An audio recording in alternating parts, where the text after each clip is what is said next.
You're watching Time Warner Cable's local edition, and this is the Sacramento Report. Hello, everybody. I'm Jaime Garza. Joining me today is Assemblyman Roger Nilo of Sacramento, and of course, the big topic, the budget. Everybody wondering when we're going to get the budget solved and where the problem lies. Where do you stand in all of this?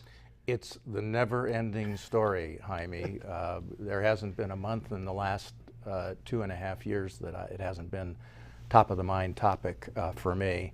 And right now, in addition with very difficult budget challenges and a structural deficit that we've dealt with most of this decade, we have an economy that just collapsed and significantly compounded our challenges. And right now, after having solved a $42 billion problem a few months ago, we have about a $25 billion gap for this budget year that we need to plug.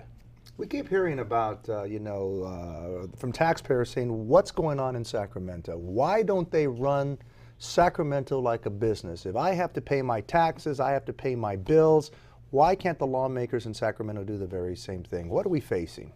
Well, on issues like that, certainly we need more business discipline in government, and I think we would profit by more elected officials with a business background. Not all of us, but more of us. We need the discipline, but government isn't the same as a business. Government exists to provide services with the resources that are provided by the broader public.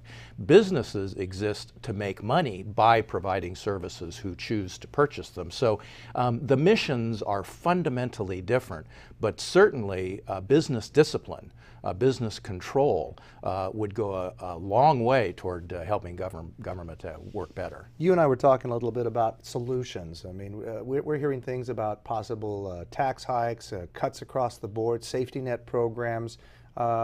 Your suggestion is we need to look to the private sector to try to solve some of these problems, correct? Well, we always do. The private sector really is the key to our recovery because that's the economy. We're not going to come out of this until the economy recovers, and government is not going to fundamentally drive that recovery.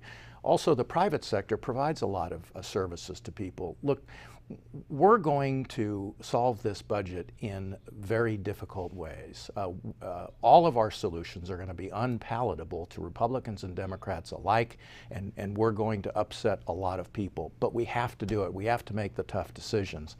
But in the 150 hours of the conference committee that I sat through, I kept hearing this sort of hand-wringing, if you will. Gosh, if the government doesn't do it, it's not going to get done. And that's just false. We have a rich infrastructure here of community-based organizations that provide services to people. We are the most generous charitable giving population in the entire world, magnitudes above what any other country does. And with private sector organizations that are charitable minded, there are lots of things that can continue to supplement services that are currently provided by government. Let's talk about specifics. You say you visited one such charitable organization. Well, the Stride Center is at, and I didn't visit it, but I was at a conference where the CEO of that organization was there, and I would have guessed that it was a CalWorks, a welfare to work government program, but it wasn't. They are essentially a trade school, and they provide job training for computer-based companies that they are associated with, but they target disadvantaged neighborhoods and disadvantaged individuals and bring them in. They give them assistance for tuition. Students have to pay something. They have to get skin in the game, but their objective is to get them a job. Training to get the job, they follow up when they get the job. It is what CalWorks does, but they do it without any government assistance. Could be a good model. Could be an excellent model. Take a look at that, and we need some jobs. We need jobs in this economy. We absolutely do. Yeah.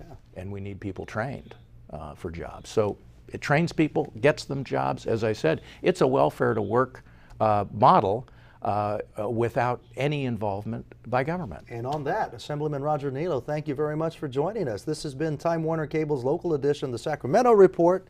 I'm Jaime Garza. Have a very nice day, everybody. Thank you.